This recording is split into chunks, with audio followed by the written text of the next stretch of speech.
All right, Jay, moving from soccer to cricket, the Proteas finally won. It's been a while since we got something sizable like that in terms of a really meaningful win with this team. Not West Indies. Yeah, no, yes. Like, number one test team in the world. We beat India. But there was a bit of sour grapes because Kohli was heard talking to the mic saying that it's the whole country against 11. And he was talking about the decision to not dismiss Udin Elgar off what looked like a very clear and obvious LBW, which the umpire gave, and DRS decided otherwise. Was he right to say, Uguti, they weren't beaten fair and square, but it's because of those outside forces? Because according to him in the naked eye, the umpire and everyone on the field, Dean Elgar is out. But because Dean Elgar is not dismissed, then Dean Elgar, South Africa had 50 more runs on day one, and therefore leaving them only 111 to win in the final day. Do you think he was right to say that?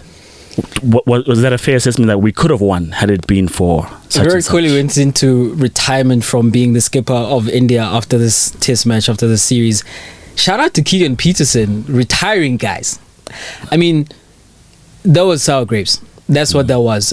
We know coming into the series that India and Virat Kohli were looking at a test series win on South African soil as the final frontier. That was the chatter that was on everyone's lips. That was the expectation in India with the number one test team against a Proteas team who are not vintage Proteas. And there was an expectation that they're going to arrive here and sure, they're going to be met with hard-nosed cricket. But ultimately, their class is going to tell over and above the South African side, especially when you look at the last couple of years that the Proteas have had in terms of being in the news for all the wrong reasons, from administration to their players. And then you have the cock retiring from this side after the first match, which they lost to the Indians. They must have thought to themselves, we are going to go ahead and win this series. But then the South Africans do what South Africans do. They turn it around. And now Kohli is in a position where he's an Indian captain, one of the greatest Indian captains, by the way. But he doesn't have a World Cup victory like Kapil Dev, like MS Dhoni. And neither of them have a series win against the Proteas. Kapil Dev obviously didn't have the opportunity because the Proteas were out in the wilderness. But Kohli had the opportunity to do something his predecessors had never done. And it didn't happen. And it all came to a head in that moment where I also thought that Dean Elgar was surely out because it looked plumb to the eye. But we have been using technology for a number of years now. And the technology is sourced from another company. What Kohli was suggesting and his cohorts was that somehow SuperSport have rigged DRS, they've rigged Hawkeye. Somehow they, in the moment where they appealed, they spoke to whoever is in charge of that and said to them, please, with ball tracking, make it go over the stumps. What an accusation. I mean, if he's not fined, if he's not asked to take some games off, then as South Africans, I want to say we should be outraged, but his tears are outrage enough for me. But the ICC do need to look at that, and they need to come down hard, because for you to accuse the broadcaster of cheating, and you're also accusing the umpire, the TV umpire, because we know it's a local umpire because of COVID, they're not flying in umpires. It's guys who are from that host country. And when Kohli makes the statement, for example, that you don't look at your guys when they're shining the ball, that accusation, I was trying to figure out what is he saying, but that accusation is that we're tampering with the ball. Actually, yeah. And again, another accusation which is like, man, this guy is wilding, you know. And you hear, I think it was Rishabh Pant as well, saying that it's the whole country against 11 guys. And this is how they felt at the end. The kind of pressure that the Proteas put on them. They felt as if we've got nowhere to turn because it is everyone and everything against us. When in fact, it was just a good South African performance under tough conditions against the best team in the world. And they came through.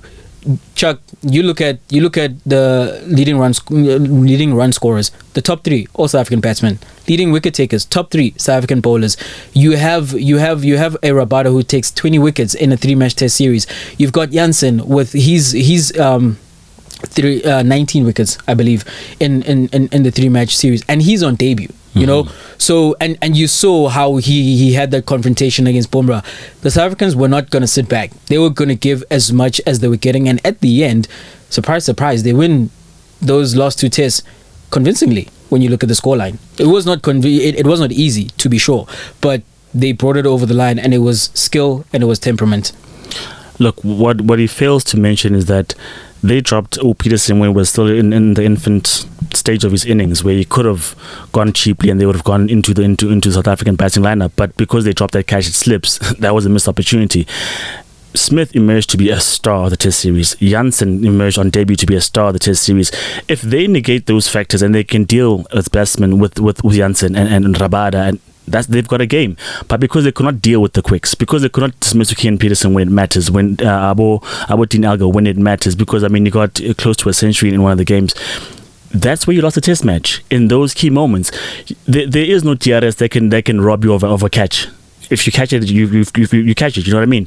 So what I'm saying is that his team's performance was not good enough in the clutch moments, and it's easy then to say, well, that one didn't go our way. What about the others that you guys cooked? So to speak, it was in your hands at some point. In terms of some of the dismissals and in terms of some of the decisions, you guys did not come through when it matters. So to say, Guti, you're playing against outside forces, it doesn't make sense. It must feel like the country against 11, because that's what it feels like to go and tour. You're going in a foreign place with that's the test. That's one of the tests. With conditions you're not familiar with surroundings you're not familiar with, and that's where you prove your mettle, that regardless of all these factors, because everyone wins a fair amount of Test series on home ground. It's when you go out that you prove that we are really a great side. That's why when you go out and you win in Australia, in England, in India, you prove that you're one of the strongest Test sides. Let's make no mistake, South Africa played very well, and losing against the South African side is no shame. That doesn't mean you were robbed. It doesn't mean that you somehow were ill-treated. You lost fair and square. This South African team was good. They came to the party. Rabada was vintage, and when Rabada is vintage, not too many batsmen can deal with him. So all I'm saying is that facts are that South Africa were great. Kohli needs to eat it and accept that we were just better. Yeah, in my opinion as well. I mean, when you trace what has happened in the series, South Africa conceded a century against KL Rahul in that first Test match, and they adjusted, and they were playing against as well one of the strongest batting lineups in the world, and even the bowling from India. When I'm watching the opening pair, for example, you have one guy in Bumrah who is cutting the batsman in half, where he's bringing it back in, but he also has the ability to make it straight and to go the other way. And then his partner is swinging it away with beautiful shape and beautiful control, and he is enticing batsmen. We saw with Markram chasing one outside of his off stump, and this Indian bowling lineup was good. But then also to that, the Proteas adjusted. The Proteas lost one of their best batsmen, one of the captains in the team, in Quinton de Kock. They adjusted to that as well. I mean, even with Markram searching for his form, you have Dean Elgar in that second Test match where he's playing a captain's knock, where he's carrying his bat and is, as you say, almost getting to a century. We have Themba Bavuma bringing the kind of form which I had suggested that maybe we want to see him at number 3. But then you've got Keegan Peterson, who's proving me wrong, that he is the guy who's supposed to hold down the number 3 position from this point and until he loses it, or he doesn't, or maybe he never opens the door, and he is the guy who has put up his hand in this series to say, I'm the guy, because he was player of this match and player of the series. After he's dropped, he scores 10 runs in the next over. And where when we go into the last day in the third Test match, the last day being the fourth day, the last day of the Test match, we're thinking to yourself that this is going to be tough. And you've got Elgar, who is holding it down in the other end with about 30 runs over 100 balls. Peterson is not going at a slow rate. He is going at a pace where he's taking shots. He's taking the pressure off of his captain, and he is playing the kind of knock where he's strike rate of about 75 or 80, and he gets South Africa over the line, because by the time he was dismissed, it was a shame he didn't get a century, but by the time he was dismissed, he had more than half of the South African runs. So the question then back to India is, well, this is not a guy who's proven himself to be Jacques at this level as yet. But you could not adjust to that. Whereas the Proteas continuously, whatever challenge was placed before them by the Indian side, whatever it is that they had to figure out about the opposition, they did that. They absolutely did that. Where we were saying that, well, you need to hold them under 300 because our batting is struggling.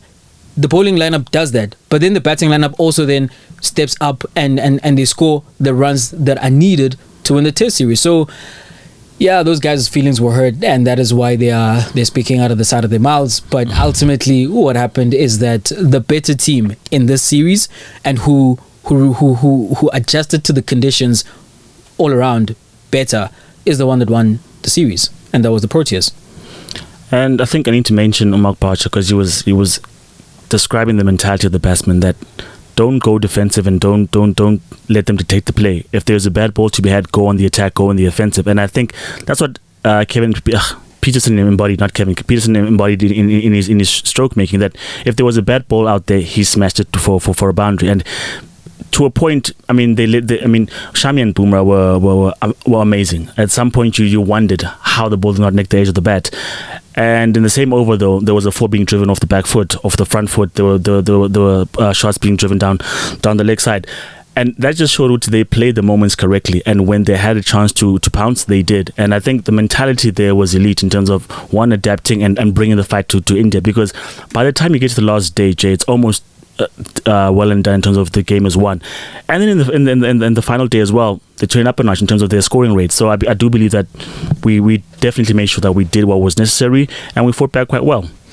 We did that. The Proteas cannot be faulted, and India shouldn't feel too bad. There's a lot of teams who've come onto these shores and left here with a serious defeat.